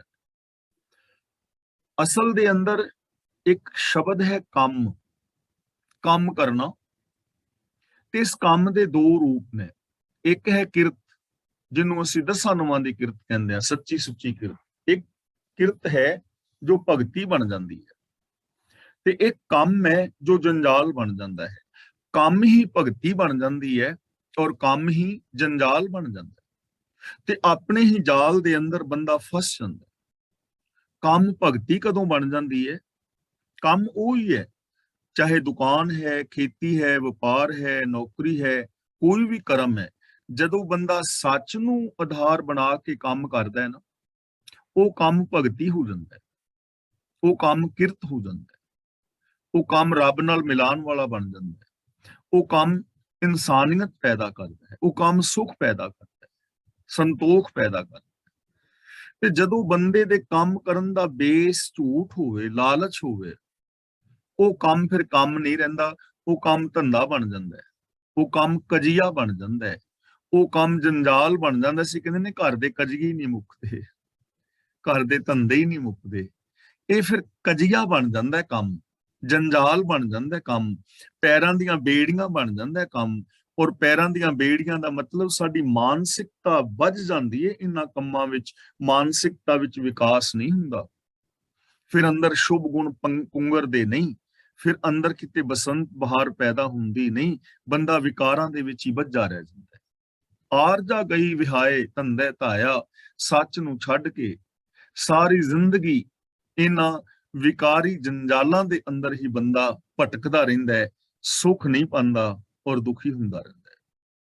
ਪੂਰਨ ਭੈ ਨਾ ਕਾਮ, ਮੋਹਿਆ ਮਾਇਆ। ਪੂਰਨ ਭੈ ਨਾ ਮਤਲਬ ਮੁੱਕਦੇ ਨਹੀਂ, ਸਿਰੇ ਨਹੀਂ ਚੜ੍ਹਦੇ। ਮੋਹਿਆ ਮਾਇਆ ਦਾ ਮਤਲਬ ਮਾਇਆ ਦਾ ਮੋਹਿਆ ਹੋਇਆ ਹੈ। ਮਾਇਆ ਦੇ ਮੋਹ ਕਰਕੇ ਇਹਦੇ ਕੰਮ ਮੁੱਕਣ ਵਿੱਚ ਹੀ ਨਹੀਂ ਆਉਂਦੇ, ਇਹਦੇ ਕੰਮ ਪੂਰੇ ਨਹੀਂ ਹੁੰਦੇ, ਕੋਈ ਕਾਰਜ ਸਿਰੇ ਹੀ ਨਹੀਂ ਚੜ੍ਹਦਾ, ਕਿਤੇ ਇਹਨੂੰ ਸ਼ਾਂਤੀ ਮਿਲਦੀ ਹੀ ਨਹੀਂ। ਹੁਣ ਮਾਇਆ ਕੀ ਹੈ? ਇੱਥੇ ਮਾਇਆ ਦਾ ਮਤਲਬ ਪੈਸਾ ਨਹੀਂ ਹੈ, ਮਾਇਆ ਦਾ ਮਤਲਬ ਮਾਂ ਵੀ ਹੁੰਦਾ ਹੈ, ਮਾਇਆ ਦਾ ਮੀਨਿੰਗ ਪੈਸਾ ਵੀ ਹੁੰਦਾ ਹੈ, ਪ੍ਰੋਪਰਟੀ ਵੀ ਹੈ, ਪਰ ਇੱਥੇ ਮਾਇਆ ਦਾ ਮਤਲਬ ਹੈ ਇੱਕ ਸੋਚ। ਐਸੀ ਸੋਚ ਦਾ ਬੰਦਾ ਮੋਹਿਆ ਹੋਇਆ ਹੈ, ਜਕੜਿਆ ਹੋਇਆ ਹੈ ਆਮ ਬੰਦਾ, ਜਿਹੜੀ ਸੋਚ ਬੰਦੇ ਨੂੰ ਰੱਬ ਵਰਗਾ ਨਹੀਂ ਬਣਨ ਦਿੰਦੀ, ਜਿਹੜੀ ਸੋਚ ਬੰਦੇ ਨੂੰ ਬੰਦੇ ਨਾਲ ਰੱਬ ਵਰਗਾ ਪਿਆਰ ਵਿਹਾਰ ਨਹੀਂ ਕਰਨ ਦਿੰਦੀ, ਜਿਹੜੀ ਸੋਚ ਬੰਦੇ ਦੇ ਅੰਦਰ ਸੈਲਫਿਸ਼ਨੈਸ ਪੈਦਾ ਕਰਦੀ ਹੈ, ਜਿਹੜੀ ਸੋਚ ਬੰਦੇ ਦੇ ਅੰਦਰ ਮੇਰ ਤੇਰ ਦੇ ਵਿਤਕਰੇ ਪੈਦਾ ਕਰਦੀ ਹੈ, ਉਸ ਸੋਚ ਦਾ ਮੋਹਿਆ ਹੋਇਆ ਹੈ, ਉਸ ਸੋਚ ਦਾ ਬੱਝਾ ਹੋਇਆ ਹੈ। ਤੇ ਐਸੀ ਸੋਚ ਦੇ ਨਾਲ ਜਿਹੜੇ ਵੀ ਕੰਮ ਕਰਦਾ ਹੈ, ਉਹ ਕੰਮ ਕਦੇ ਪੂਰੇ ਨਹੀਂ ਹੁੰਦੇ, ਸਿਰੇ ਚੜ੍ਹਦੇ ਨਹੀਂ, ਕਦੇ ਉਹਨਾਂ ਕੰਮਾਂ ਦਾ ਅੰਤ ਹੀ ਨਹੀਂ ਆਉਂਦਾ ਹੈ, ਔਰ ਕਦੇ ਵੀ ਇਹਦੇ ਅੰਦਰ ਸ਼ਾਂਤੀ ਨਹੀਂ ਆਉਂਦੀ। ਇਹਦੇ ਮਾਇਆ ਦੇ ਮੋਹ ਵਾਲੇ ਕੰਮ ਮੁੱਕਦੇ ਨਹੀਂ ਹੈ, ਕਿਉਂਕਿ ਅੰਦਰ ਮੋਹ ਹੈ, ਅੰਦਰ ਪਕੜ ਹੈ ਇਸ ਸੋਚ ਦੀ। ਤੇ ਜੇ ਇਸ ਸੋਚ ਦੀ ਪਕੜ ਚੋਂ ਬਾਹਰ ਆ ਜਾਏ ਤੇ ਕੰਮ ਫਿਰ ਵੀ ਕੰਮ ਰਹਿਣਗੇ, ਲੇਕਿਨ ਉਹ ਕੰਮ ਸ਼ਾਂਤੀ ਦੇਣ ਵਾਲੇ ਹੋਣਗੇ। ਫਿਰ ਇਹਦੇ ਉਹ ਮਾਇਆ ਮੋਹ ਵਾਲੇ ਕੰਮ ਸਾਰੇ ਮੁੱਕ ਜਾਣਗੇ, ਫਿਰ ਇਹਦੇ ਸੱਚ ਦੇ ਬੇਸ ਵਾਲੇ ਕੰਮ ਸ਼ੁਰੂ ਹੋਣਗੇ, ਫਿਰ ਇਨਸਾਨੀਅਤ ਵਾਲਾ ਰਾਹ ਸ਼ੁਰੂ ਹੋਏਗਾ। ਕਿਆ ਵਿਚਾਰਾ ਜੰਤ ਜਾਂ ਆਪ ਭੁਲਾਇਆ। ਤਾਂ ਗੁਰੂ ਪਾਤਸ਼ਾਹ ਜੀ ਕਹਿੰਦੇ ਨੇ ਵਿਚਾਰਾ ਜੰਤ ਕੀ ਹੈ? ਜਦੋਂ ਪ੍ਰਭੂ ਨੇ ਆਪ ਭੁਲਾਇਆ ਹੈ। ਹੁਣ ਇੱਥੇ ਸਾਡੇ ਅੰਦਰ ਇੱਕ ਕਨਫਿਊਜ਼ਨ ਪੈਦਾ ਹੁੰਦੀ ਹੈ ਕਿ ਰੱਬ ਨੇ ਭੁਲਾਇਆ ਹੋਇਆ ਹੈ ਤਾਂ ਸਾਡੇ ਕੀ ਵਸ। ਅਸਲ ਦੇ ਅੰਦਰ ਇਹ ਪਾਵਨ ਸ਼ਬਦ ਦੀ ਅਸੀਂ ਨਾ ਜਿਹੜੀ ਸਾਡੀ ਐਕਸਪਲੇਨੇਸ਼ਨ ਹੈ, ਪ੍ਰੋਬਲਮ ਸਿਰਫ ਉਹਦੀ ਹੈ। ਰੱਬ ਕਦੇ ਕਿਸੇ ਨੂੰ ਨਹੀਂ ਭੁਲਾਉਂਦਾ, ਰੱਬ ਤਾਂ ਸਾਰਿਆਂ ਨੂੰ ਸਿੱਧਾ ਰਾਹ ਦਿੰਦਾ ਹੈ। ਰੱਬ ਨੇ ਹਰ ਬੰਦੇ ਵਾਸਤੇ ਇੱਕੋ ਜਿਹੀ ਚੀਜ਼ ਪੈਦਾ ਕੀਤੀ ਹੈ। ਇਹ ਨਹੀਂ ਕਿ ਜਿਹੜੇ ਭੁਲਾਏ ਨੇ ਉਹਨਾਂ ਵਾਸਤੇ ਕੋਈ ਹੋਰ ਧਰਤੀ ਪੈਦਾ ਕੀਤੀ ਹੈ। ਜੇ ਰੱਬ ਨੇ ਦੁਖੀ ਕਰਨਾ ਸੀ, ਧਰਤੀ ਵੱਖਰੀ ਪੈਦਾ ਕਰ ਦਿੰਦਾ ਦੁਖਿਆਰਿਆਂ ਵਾਸਤੇ, ਐਵੇਂ ਨਹੀਂ ਹੈ। ਇੱਕੋ ਹੀ ਧਰਤੀ, ਇੱਕੋ ਹੀ ਚੰਦਰਮਾ, ਇੱਕੋ ਸੂਰਜ, ਇੱਕੋ ਪੌਣ ਪਾਣੀ, ਸਾਰਾ ਕੁਝ ਸਿਸਟਮ ਟੋਟਲ ਇੱਕ ਤਰ੍ਹਾਂ ਹੀ ਸਾਰਾ ਇਨਸਾਨ ਜਨਮ ਲੈ ਰਿਹਾ ਹੈ, ਇੱਕੋ ਸਿਸਟਮ ਦੇ ਅੰਦਰ ਜੀ ਰਿਹਾ ਹੈ। ਇੱਕੋ ਹੀ ਧਰਤੀ ਹੈ, ਸਾ ਧਰਤੀ ਸਾ ਪੌਣ ਚੁਲਾਰੇ, ਜੁਗ ਜੀ ਖੇਲੇ ਥਾਮ ਕੈਸੇ। ਤਾਂ ਇਹ ਸਿਸਟਮ ਹੈ, ਜਾਂ ਆਪ ਭੁਲਾਇਆ ਦਾ ਮਤਲਬ ਰੱਬੀ ਹੁਕਮ ਹੈ। ਉਸ ਹੁਕਮ ਦੇ ਅੰਦਰ ਭੁੱਲਣਾ ਜਾਂ ਸਿੱਧੇ ਰਾਹ ਤੇ ਤੁਰਨਾ, ਇਹ ਚੁਆਇਸ ਬੰਦੇ ਦੀ ਆਪਣੀ ਹੈ। ਜੇ ਬੰਦਾ ਚਾਹੇ ਤਾਂ ਭੁੱਲਣ ਵਾਲਾ ਰਾਹ ਅਪਣਾ ਸਕਦਾ ਹੈ, ਤੇ ਜੇ ਬੰਦਾ ਚਾਹੇ ਤਾਂ ਇਹ ਸਿੱਧਾ ਰਾਸਤਾ ਅਪਣਾ ਸਕਦਾ ਹੈ। ਤੇ ਇਹਦੀ ਸੂਝ ਜਿਹੜੀ ਸਾਨੂੰ ਗੁਰੂ ਪਾਤਸ਼ਾਹ ਜੀ ਦੀ ਪਾਵਨ ਬਾਣੀ ਚੋਂ ਮਿਲ ਜਾਂਦੀ ਹੈ। ਹੁਣ ਜਿਹੜਾ ਝੂਠ ਬੋਲਣ ਦਾ ਰਾਸਤਾ ਹੈ ਨਾ, ਰੱਬ ਨੇ ਆਣ ਕੇ ਮੈਨੂੰ ਕਦੀ ਨਹੀਂ ਕਿਹਾ ਵੀ ਭਾਈ ਮੋਹਰ ਸਿੰਘਾ ਤੂੰ ਝੂਠ ਬੋਲਿਆ ਕਰ, ਜਾਂ ਤੂੰ ਲਾਲਚ ਕਰ, ਜਾਂ ਤੂੰ ਸ਼ਰਾਬ ਪੀ, ਜਾਂ ਤੂੰ ਠੱਗੀਆਂ ਮਾਰ, ਜਾਂ ਤੂੰ ਰਿਸ਼ਵਤ ਲੈ। ਕਦੀ ਮੈਨੂੰ ਆਣ ਕੇ ਉਹਨੇ ਨਹੀਂ ਕਿਹਾ, ਕਦੀ ਤੁਹਾਨੂੰ ਨਹੀਂ ਕਿਹਾ ਹੈ ਕਿਸੇ ਨੇ। ਜੇ ਤਾਂ ਮੈਨੂੰ ਰੱਬ ਆਣ ਕੇ ਕਹਿੰਦਾ ਹੋਵੇ ਨਾ ਵੀ ਮੋਹਰ ਸਿੰਘ ਤੂੰ ਝੂਠ ਬੋਲਿਆ ਕਰ, ਫਿਰ ਤਾਂ ਮੈਂ ਰੱਬ ਤੇ ਦੋਸ਼ ਲਾ ਸਕਦਾ ਵੀ ਯਾਰ ਮੈਨੂੰ ਰੱਬ ਨੇ ਭੁਲਾਇਆ, ਮੈਨੂੰ ਰੱਬ ਨੇ ਕਿਹਾ ਸੀ ਸੱਚ ਬੋਲਣ ਲਈ। ਝੂਠ ਤਾਂ ਮੈਂ ਆਪ ਬੋਲ ਰਿਹਾ ਹਾਂ, ਇਹ ਰਾਸਤਾ ਤੇ ਮੈਂ ਆਪ ਚੁਣਿਆ। ਸੱਚ ਜੇ ਮੈਂ ਬੋਲਣਾ ਹੈ ਤੇ ਉਹ ਰਾਸਤਾ ਮੈਂ ਆਪ ਚੁਣਨਾ ਹੈ। ਹਾਂ, ਉਹਦਾ ਜੋ ਫਲ ਹੈ ਉਹ ਰੱਬੀ ਹੁਕਮ ਦੇ ਵਿੱਚ ਮਿਲੇਗਾ, ਹੁਕਮ ਤੋਂ ਮੈਂ ਬਚ ਨਹੀਂ ਸਕਦਾ। ਇਹ ਰੱਬ ਦਾ ਹੁਕਮ ਹੈ, ਜੈਸਾ ਤੁਸੀਂ ਸੋਚੋਗੇ ਵੈਸਾ ਤੁਹਾਡੇ ਅੰਦਰ ਨਿਊਰਨਲ ਪੈਟਰਨ ਬਣਦਾ ਜਾਏਗਾ, ਵੈਸਾ ਸੁਭਾਅ ਬਣਦਾ ਜਾਏਗਾ, ਵੈਸੇ ਸੰਸਕਾਰ ਬਣ ਜਾਣਗੇ, ਵੈਸੀਆਂ ਆਦਤਾਂ ਬਣ ਜਾਣਗੀਆਂ। ਫਿਰ ਅੱਗੋਂ ਜੈਸੇ ਕਰਮ ਕਰੋਗੇ ਵੈਸਾ ਫਲ ਮਿਲ ਜਾਏਗਾ। ਜੇ ਮਾੜਾ ਸੋਚੋਗੇ ਤੁਹਾਡਾ ਸੁਭਾਅ ਮਾੜਾ ਬਣਦਾ ਚਲਾ ਜਾਏਗਾ, ਮਾੜਾ ਬਿਹੇਵੀਅਰ ਹੋ ਜਾਏਗਾ, ਤੇ ਫਿਰ ਮਾੜੇ ਹੀ ਹੋ ਜਾਓਗੇ। ਲੇਕਿਨ ਬੰਦਾ ਬੜਾ ਚਲਾਕ ਹੈ, ਕਿਉਂਕਿ ਇਹ ਚਲਾਕਾਂ ਦੀ ਦੁਨੀਆ ਵਿੱਚ ਵਿਚਰਦਾ ਹੈ, ਆਪਸ ਦੇ ਅੰਦਰ ਇਹ ਚਲਾਕੀਆਂ ਕਰਦਾ ਹੈ, ਔਰ ਆਪਣੀਆਂ ਗਲਤੀਆਂ ਦੂਜਿਆਂ ਦੇ ਉੱਤੇ ਮੜਨਾ ਇਸ ਬੰਦੇ ਦਾ ਸੁਭਾਅ ਹੈ। ਆਪ ਗਲਤ ਹੁੰਦਾ ਹੋਇਆ ਵੀ ਬਹੁਤੀ ਵਾਰੀ ਬੰਦਾ ਆਪਣੀ ਗਲਤੀ ਨਹੀਂ ਮੰਨਦਾ, ਦੂਜਿਆਂ ਤੇ ਗਲਤੀ ਥੋਪ ਦਿੰਦਾ ਹੈ। ਤਾਂ ਇੱਥੇ ਵੀ ਇਹ ਰੱਬ ਦੇ ਉੱਤੇ ਗਲਤੀ ਥੋਪ ਦਿੰਦਾ ਹੈ ਕਿ ਰੱਬ ਨੇ ਮੇਰੇ ਤੇ ਕਿਰਪਾ ਨਹੀਂ ਕੀਤੀ। ਹਾਂਜੀ, ਰੱਬ ਕਰੇਗਾ ਕਿਰਪਾ, ਮੇਰੇ ਵੱਸ ਕੀ, ਰੱਬ ਦੀ ਵੱਸ ਹੈ। ਤਾਂ ਰੱਬ ਨੂੰ ਦੋਸ਼ੀ ਠਹਿਰਾ ਦਿੱਤਾ ਜਾਂਦਾ ਹੈ। ਤਾਂ ਗੁਰੂ ਜੀ ਇਸ ਪੂਰੇ ਸਿਸਟਮ ਨੂੰ ਰੱਬੀ ਰਜ਼ਾ ਦੇ ਵਿੱਚ ਵੇਖ ਰਹੇ ਨੇ ਕਿ ਸਾਰੇ ਸਿਸਟਮ ਜਿਹੜਾ ਹੈ ਰੱਬੀ ਰਜ਼ਾ ਦੇ ਵਿੱਚ ਚੱਲ ਰਿਹਾ ਹੈ, ਤੇ ਰੱਬੀ ਰਜ਼ਾ ਦੇ ਵਿੱਚ ਹੀ ਇਹ ਜਿਹੜਾ ਜੀਵ ਹੈ ਉਹ ਭੁੱਲ ਜਾਂਦਾ ਹੈ, ਭਾਵ ਕਿ ਭੁੱਲਣ ਵਾਲੇ ਰਾਸਤੇ ਨੂੰ ਇਹ ਚੁਣ ਲੈਂਦਾ ਹੈ। ਸ਼ਲੋਕ, ਬਸੰਤ ਸਵਰਗ ਲੋਕ ਹੈ, ਜਿਤ ਤੇ ਪ੍ਰਿਥਵੀ ਨਵ ਖੰਡਣ ਹੈ। ਬਸੰਤ ਦਾ ਮਤਲਬ ਜੇ ਵਸਦੇ ਹੋਣ, ਸਵਰਗ ਲੋਕ ਦਾ ਮਤਲਬ ਸਵਰਗ ਵਰਗੇ ਦੇਸ਼ ਜਿਹਨੂੰ ਅਸੀਂ ਸਵਰਗ ਮੰਨਦੇ ਹਾਂ। ਜਿੱਤਦੇ ਦਾ ਮਤਲਬ ਜਿੱਤ ਲੈਣ, ਨਵ ਖੰਡਣੇ ਦਾ ਮਤਲਬ 9 ਖੰਡ ਪ੍ਰਿਥਵੀ, ਯਾਨੀ ਸਾਰੀ ਧਰਤੀ। ਪ੍ਰਿਥਵੀ ਦੇ 9 ਖੰਡ ਮੰਨੇ ਗਏ ਨੇ, ਇਹਦਾ ਮਤਲਬ ਸਾਰੀ ਪ੍ਰਿਥਵੀ, ਸਾਰਾ ਸੰਸਾਰ ਜਿਹੜਾ ਜਿੱਥੋਂ ਤੱਕ ਆ ਮਨੁੱਖ ਮਾਤਰ ਵਸਤ ਰਹੇ ਨੇ, ਜੇ ਕਿ ਉਹਨੂੰ ਸਾਰੇ ਨੂੰ ਵੀ ਜਿੱਤ ਲਵੇ। ਗੁਰੂ ਜੀ ਕਹਿੰਦੇ ਨੇ ਜੇ ਸਵਰਗ ਵਰਗੇ ਦੇਸ਼ ਵਿੱਚ ਵਸਦੇ ਹੋਣ, ਔਰ ਜੇ ਕੋਈ ਸਾਰੀ ਧਰਤੀ ਨੂੰ ਵੀ ਜਿੱਤ ਲੈਣ, ਸਵਰਗ ਵਰਗਾ ਦੇਸ਼ ਹੋਵੇ ਜਿਹਨੂੰ ਅਸੀਂ ਸਵਰਗ ਮੰਨਦੇ ਆ ਨਾ, ਜਿਹੜਾ ਸਾਨੂੰ ਭਰਮ ਭੁਲੇਖੇ ਪਾਏ ਗਏ ਨੇ ਕਿ ਸਵਰਗ ਹੈ, ਉੱਥੇ ਹਰ ਮੌਸਮ ਦੇ ਵਿੱਚ ਹਰ ਕਿਸਮ ਦਾ ਫਲ ਲੱਗਾ ਹੋਇਆ ਹੈ, ਸ਼ਹਿਦ ਦੀਆਂ ਨਦੀਆਂ ਵਗ ਰਹੀਆਂ ਨੇ, ਸ਼ੁੱਧ ਸ਼ਰਾਬ ਦੀਆਂ ਨਦੀਆਂ ਵਗ ਰਹੀਆਂ ਨੇ, 72 ਹੂਰਾਂ ਨੇ, ਖਾਣ ਪੀਣ ਵਾਸਤੇ ਪਦਾਰਥ ਨੇ, ਤੇ ਕੰਮ ਕਰਨ ਵਾਸਤੇ ਕੁਛ ਨਹੀਂ, ਬਸ ਸੌਖੀ ਸੌਖੇ ਸਿਰਫ ਵਿਹਲੇ। ਸਵਰਗ ਵਰਗਾ ਦੇਸ਼ ਹੋਵੇ, 9 ਖੰਡ ਪ੍ਰਿਥਵੀ ਨੂੰ ਵੀ ਜੇ ਕੋਈ ਜਿੱਤ ਲਵੇ, ਤਾਂ ਗੁਰੂ ਜੀ ਕਹਿੰਦੇ ਨੇ ਬਿਸਰੰਤ ਹਰ ਗੋਪਾਲ ਹੈ। ਜੇ ਬਿਸਰੰਤ ਦਾ ਮਤਲਬ ਵਿਸਾਰ ਦਵੇ, ਗੋ ਦਾ ਮਤਲਬ ਸ੍ਰਿਸ਼ਟੀ, ਪਾਲ ਦਾ ਮਤਲਬ ਪਾਲਣ ਵਾਲਾ। ਜਿਹੜਾ ਸ੍ਰਿਸ਼ਟੀ ਨੂੰ ਪਾਲਣ ਵਾਲਾ ਹਰ ਹੈ, ਰੱਬ ਹੈ, ਜੇ ਉਹਨੂੰ ਬੰਦਾ ਵਿਸਾਰ ਦੇ, ਰੱਬੀ ਗੁਣਾਂ ਨੂੰ ਭੁਲਾ ਦੇਵੇ, ਰੱਬੀ ਹੁਕਮ ਨੂੰ ਭੁਲਾ ਦੇ, ਤੇ ਸਵਰਗ ਵਰਗੇ ਦੇਸ਼ ਵਿੱਚ ਵਸਦਾ ਹੋਵੇ, 9 ਖੰਡ ਪ੍ਰਿਥਵੀ ਜਿੱਤ ਕੇ 9 ਖੰਡ ਪ੍ਰਿਥਵੀ ਦਾ ਬਾਦਸ਼ਾਹ ਬਣ ਜਾਏ। ਗੁਰੂ ਜੀ ਕਹਿੰਦੇ ਨੇ ਨਾਨਕ ਤੇ ਪ੍ਰਾਣੀ ਉਦਿਆਨ ਭਰਮਣ ਹੈ। ਉਦਿਆਨ ਦਾ ਮਤਲਬ ਜੰਗਲ, ਭਰਮਣੇ ਦਾ ਮਤਲਬ ਭਟਕ ਰਹੇ ਨੇ। ਤਾਂ ਗੁਰੂ ਜੀ ਕਹਿੰਦੇ ਨੇ ਉਹਨਾਂ ਪ੍ਰਾਣੀਆਂ ਨੂੰ ਇਹ ਸਮਝ ਲਓ ਕਿ ਉਦਿਆਨ, ਜੰਗਲ, ਬਿਆਬਾਨ ਦੇ ਅੰਦਰ ਭਟਕਣ ਵਾਲੇ ਮਨੁੱਖਾਂ ਵਰਗੇ ਨੇ। ਜਿਵੇਂ ਜੰਗਲ ਦੇ ਅੰਦਰ ਕੋਈ ਭਟਕ ਜਾਏ, ਜੰਗਲ ਵਿੱਚ ਰਾਹ ਨਾ ਲੱਭੇ, ਜੰਗਲ ਵਿੱਚ ਕੋਈ ਖਾਣ ਪੀਣ ਵਾਸਤੇ ਪਦਾਰਥ ਨਾ ਮਿਲੇ, ਉੱਥੇ ਚੋਰ ਲੁਟੇਰਿਆਂ ਦਾ ਵੀ ਡਰ ਹੋਵੇ, ਉੱਥੇ ਜਿਹੜੇ ਨੇ ਜੰਗਲੀ ਜਾਨਵਰਾਂ ਦਾ ਵੀ ਡਰ ਹੋਵੇ, ਐਸੇ ਭਟਕੇ ਹੋਏ ਮਨੁੱਖ ਦਾ ਹਾਲ ਕੀ ਹੋਏਗਾ? ਬੇਹਾਲ ਹੋ ਜਾਏਗਾ ਨਾ, ਡਰਾਵਣਾ ਉਹਦਾ ਸਮਾਂ ਬੀਤੇਗਾ।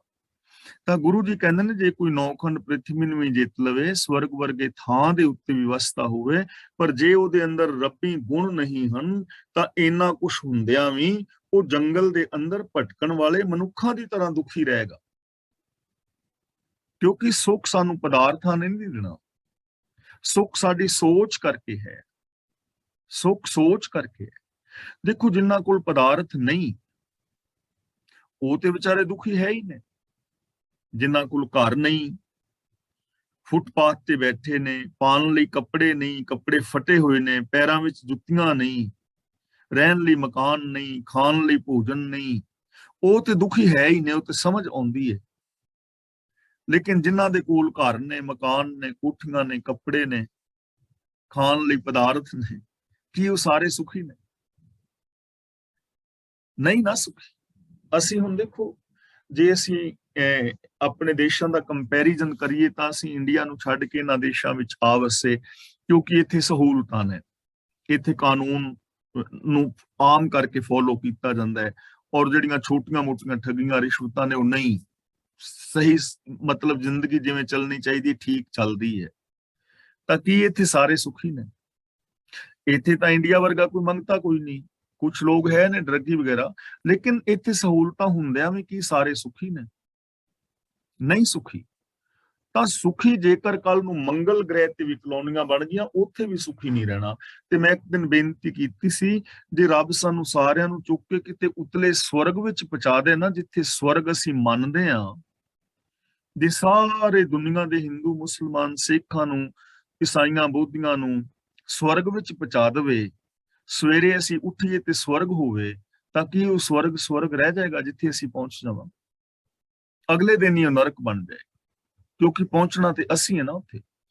ਤਾਂ ਗੁਰੂ ਪਾਤਸ਼ਾਹ ਜੀ ਕਹਿੰਦੇ ਨੇ ਜੇ ਰੱਬੀ ਗੁਣਾਂ ਨੂੰ ਭੁਲਾ ਦਿਓਗੇ, ਥਾਂ ਜਿੰਨੇ ਮਰਜ਼ੀ ਕੀਮਤੀ ਹੋਣ, ਸਿੰਘਾਸਨ ਜਿੰਨੇ ਮਰਜ਼ੀ ਕੀਮਤੀ ਹੋਣ, ਜੰਗਲਾਂ ਦੇ ਅੰਦਰ ਭਟਕ ਰਹੇ ਮਨੁੱਖ ਦੀ ਤਰ੍ਹਾਂ ਹੋਵੋਗੇ, ਤੁਸੀਂ ਉਸ ਸਥਾਨ ਨੂੰ ਵੀ ਜੰਗਲ ਬਣਾ ਦਿਓਗੇ।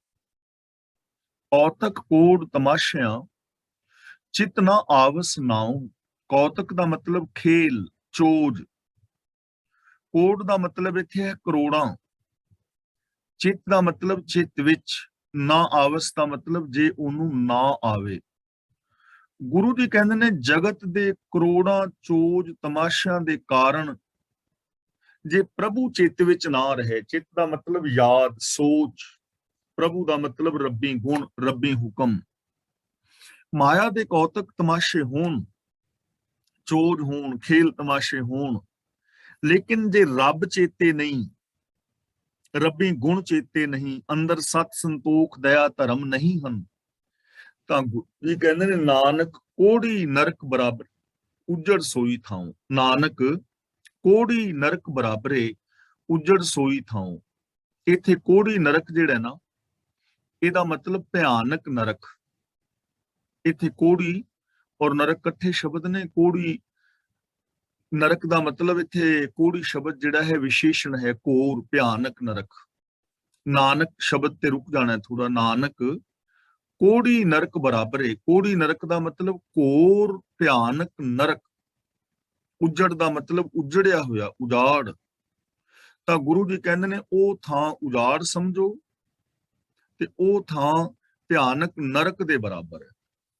ਭਿਆਨਕ ਨਰਕ ਦੇ ਬਰਾਬਰ ਉਜਾੜ ਸਮਝੋ ਉਸ ਥਾਂ ਨੂੰ ਜਿੱਥੇ ਰੱਬ ਚੇਤੇ ਨਹੀਂ ਹੈ। ਇਹਨੂੰ ਫਿਰ ਸਰਵਣ ਕਰ ਲਓ ਕਿ ਜੇ ਕੋਈ ਬੰਦਾ ਸਵਰਗ ਵਿੱਚ ਵਸਦਾ ਹੋਵੇ, ਸਵਰਗ ਵਰਗੇ ਥਾਂ ਤੇ ਨੌਖੰਡ ਪ੍ਰਿਥਵੀ ਨੂੰ ਜੇ ਕੋਈ ਜਿੱਤ ਲਵੇ, ਰੱਬ ਨੂੰ ਜੇਕਰ ਉਹ ਵਿਸਾਰ ਦਿੰਦਾ ਹੈ, ਲੇਕਿਨ ਉਹਦੀ ਜ਼ਿੰਦਗੀ ਦੇ ਅੰਦਰ ਕਰੋੜਾਂ ਤਮਾਸ਼ੇ ਨੇ, ਮੌਜ ਬਹਾਰਾਂ ਨੇ, ਪਰ ਰੱਬੀ ਗੁਣ ਚੇਤੇ ਨਹੀਂ, ਤਾਂ ਗੁਰੂ ਜੀ ਕਹਿੰਦੇ ਨੇ ਉਸ ਅਸਥਾਨ ਨੂੰ ਭਿਆਨਕ ਨਰਕ ਦੀ ਤਰ੍ਹਾਂ ਸਮਝੋ, ਉਸ ਸਥਾਨ ਨੂੰ ਉਜਾੜ ਦੀ ਤਰ੍ਹਾਂ ਸਮਝੋ ਜਿੱਥੇ ਇਨਸਾਨੀਅਤ ਨਹੀਂ ਹੈ।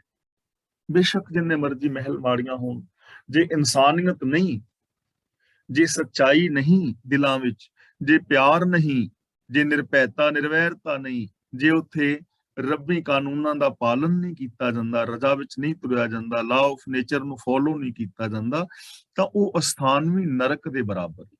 ਪੌੜੀ ਮਹਾ ਭਿਆਨ ਉਦਿਆਨ ਨਗਰ ਕਰ ਮਾਨਿਆ। ਮਹਾ ਭਿਆਨ ਦਾ ਮਤਲਬ ਬੜਾ ਡਰਾਉਣਾ ਜੰਗਲ, ਉਦਿਆਨ ਦਾ ਮਤਲਬ ਜੰਗਲ, ਨਗਰ ਦਾ ਮਤਲਬ ਸ਼ਹਿਰ।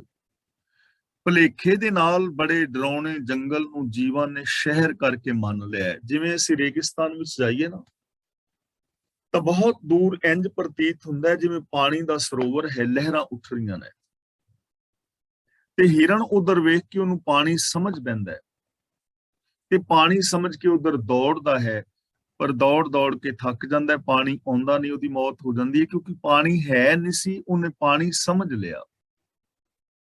ਰਾਤ ਨੂੰ ਰੱਸੀ ਪਈ ਹੈ, ਤੇ ਬੰਦਾ ਹਨੇਰੇ ਦੇ ਕਾਰਨ ਉਹਨੂੰ ਸੱਪ ਸਮਝ ਪੈਂਦਾ ਤੇ ਡਰਦਾ ਹੈ। ਸੱਪ ਹੈ ਨਹੀਂ, ਲੇਕਿਨ ਉਹਨੂੰ ਸੱਪ ਸਮਝ ਬੈਠਾ ਹੈ, ਇਸ ਕਰਕੇ ਡਰ ਰਿਹਾ ਹੈ। ਤਾਂ ਗੁਰੂ ਜੀ ਕਹਿੰਦੇ ਨੇ ਮਹਾ ਭਿਆਨ ਉਦਿਆਨ, ਜਿਵੇਂ ਕੋਈ ਮਹਾਨ ਡਰਾਉਣਾ ਜੰਗਲ ਹੋਵੇ।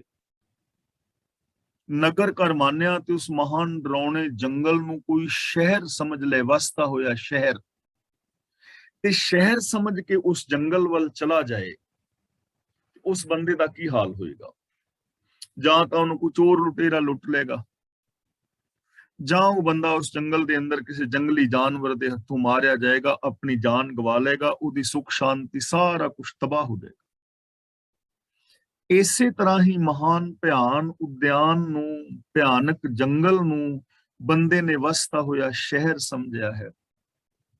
ਤੇ ਉਹ ਕਿਹੜਾ ਹੈ ਮਹਾਨ ਭਿਆਨਕ ਜੰਗਲ ਜਿਹਨੂੰ ਸ਼ਹਿਰ ਸਮਝੀ ਬੈਠੇ ਆ? ਜਿਹੜੀ ਸਾਡੀ ਸੋਚ ਹੈ, ਔਰ ਜਿਸ ਸੋਚ ਦੇ ਨਾਲ ਇਹ ਦੁਨੀਆ ਚੱਲ ਰਹੀ ਹੈ, ਕਾਮ ਕ੍ਰੋਧ ਲੋਭ ਮੋਹ ਹੰਕਾਰ, ਇਸੇ ਨੂੰ ਵਿਵਸਥਾ ਹੋਇਆ ਸ਼ਹਿਰ ਸਮਝ ਬੈਠਾ ਹੈ ਕਿ ਸ਼ਾਇਦ ਇਹ ਸ਼ਹਿਰ ਹੈ, ਇਹ ਸੁੱਖਾਂ ਦਾ ਸਾਧਨ ਹੈ, ਜਦੋਂ ਕਿ ਇਹ ਜੰਗਲ ਹੈ, ਜਦੋਂ ਕਿ ਇਹਨਾਂ ਕਰਕੇ ਬੰਦਾ ਦੁਖੀ ਹੈ। ਤੇ ਇਸ ਜੰਗਲ ਨੂੰ, ਜੋ ਜੰਗਲੀ ਬਿਰਤੀ ਹੈ, ਜੋ ਜੰਗਲੀ ਜੀਵਨ ਹੈ ਵਿਕਾਰਾਂ ਵਾਲਾ, ਇਹਨੂੰ ਬੰਦਾ ਸ਼ਹਿਰ ਸਮਝੀ ਬੈਠਾ। ਝੂਠ ਸਮਗਰੀ ਪੇਖ ਸੱਚ ਕਰ ਜਾਣਿਆ। ਸਮਗਰੀ ਦਾ ਮਤਲਬ ਪਦਾਰਥ, ਝੂਠ ਦਾ ਮਤਲਬ ਨਾਸ਼ ਹੋਣ ਵਾਲੇ, ਪੇਖ ਦਾ ਮਤਲਬ ਵੇਖ ਕੇ, ਸੱਚ ਦਾ ਮਤਲਬ ਸਦਾ ਰਹਿਣ ਵਾਲੇ। ਯਾਨੀ ਜੋ ਨਾਸ਼ਵੰਤ ਪਦਾਰਥ ਨਾਲ ਨੂੰ ਵੇਖ ਕੇ ਸਦਾ ਟਿਕੇ ਰਹਿਣ ਵਾਲਾ ਸਮਝ ਬੈਠਾ ਹੈ ਕਿ ਸਦਾ ਟਿਕੇ ਰਹਿਣੇ। ਪਦਾਰਥਾਂ ਨੇ ਸਦਾ ਨਹੀਂ ਰਹਿਣਾ, ਪਰਿਵਾਰ ਨੇ ਸਦਾ ਨਹੀਂ ਰਹਿਣਾ, ਮੈਂ ਖੁਦ ਵੀ ਸਦਾ ਨਹੀਂ ਰਹਿਣਾ, ਇਹ ਚੀਜ਼ਾਂ ਨਾਸ਼ਵੰਤ ਨੇ। ਤੇ ਜਦੋਂ ਮੈਂ ਖੁਦ ਸਦਾ ਰਹਿਣਾ ਹੀ ਨਹੀਂ, ਤਾਂ ਮੈਂ ਕਿਉਂ ਠੱਗੀਆਂ ਮਾਰਾਂ, ਕਿਉਂ ਪਾਪ ਕਰਾਂ, ਕਿਉਂ ਵਿਰੋਧ ਕਰਾਂ? ਜਦੋਂ ਇਹਨਾਂ ਪਦਾਰਥਾਂ ਨੇ ਸਦਾ ਨਹੀਂ ਰਹਿਣਾ, ਨਾਸ਼ ਹੋ ਜਾਣਾ ਹੈ, ਤਾਂ ਮੈਂ ਇਹਨਾਂ ਵਿੱਚੋਂ ਖੁਸ਼ੀਆਂ ਕਿਉਂ ਪਾਲਾਂ? ਇਹ ਮੇਰੀਆਂ ਲੋੜਾਂ ਨੇ। ਕਾਮ ਕ੍ਰੋਧ ਆਦਿਕ ਨੇ ਮੈਨੂੰ ਸदैवी ਜੀਵਨ ਨਹੀਂ ਦੇਣਾ, ਤਾਂ ਮੈਂ ਈਰਖਾ ਦੁਆਸ਼ ਦੇ ਵਿੱਚ ਕਿਉਂ ਜ਼ਿੰਦਗੀ ਬਰਬਾਦ ਕਰਾਂ?